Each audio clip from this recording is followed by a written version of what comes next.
Good evening. Welcome to Đồng Nai Radio and Television Station. Here's the news today.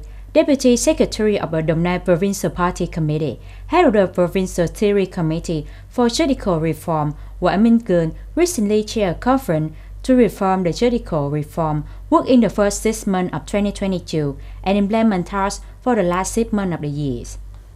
At the conference, representatives of departments, judicial agencies, and locality make many recommendations focusing on human resources and infrastructure to carry out judicial reform in the coming time. Speaking at the conference, Deputy Secretary of the Provincial Party Committee, Nguyễn Minh Cường acknowledged the opinions and recommendations of delegates, and at the same time assigned specific tasks to agencies, units, and locality to judicial reform, operating more closely and more effectively. The Deputy Secretary of the Provincial Party Committee emphasized that the judicial reform work in the past time has created the public confidence in the party leadership and contributed to Đồng Nai completing its political and socio-economic tasks. Recently, agricultural and rural tourism of Đồng Nai locality has developed quite strongly. Diverse tourism products are contributing to attracting tourists to Đồng Nai, especially garden tourism. In order to meet the needs of tourists, in recent years, many gardeners have developed a clean fruit garden model, intercropped fruit with flowers so that visitors can enjoy fruit at the same time, creating impressive tourist scenes.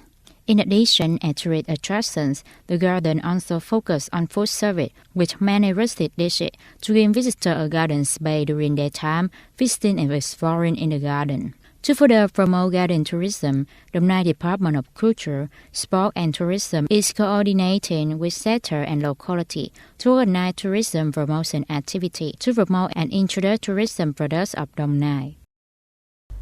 The government office has just announced the conclusion of the Deputy Prime Minister Lê Văn Thành at a meeting of the Government Steering Committee to implementing the Long Thành International Airport project. The Deputy Prime Minister requested to completely solve delay in the area where the land has been handed over, focusing on site clearance and handing over to ACV the permits of two connecting traffic routes for scenario development, ensuring the commencement of construction in November 2022.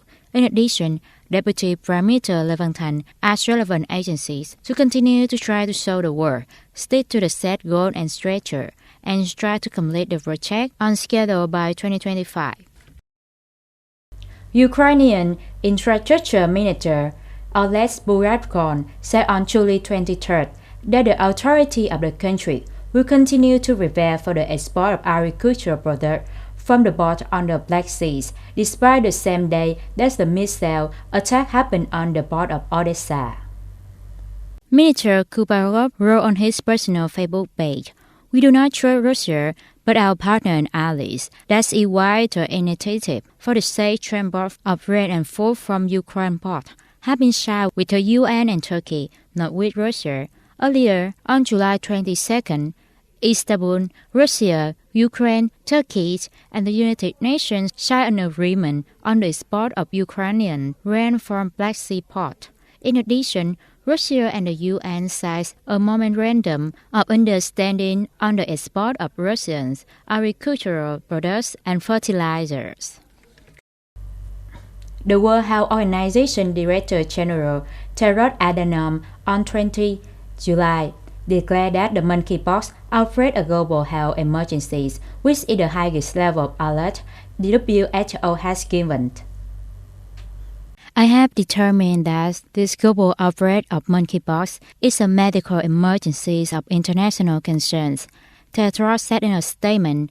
Tedros said he must act as a mediator to resolve disagreement over whether this outbreak of monkeypox should be declared a global health emergency.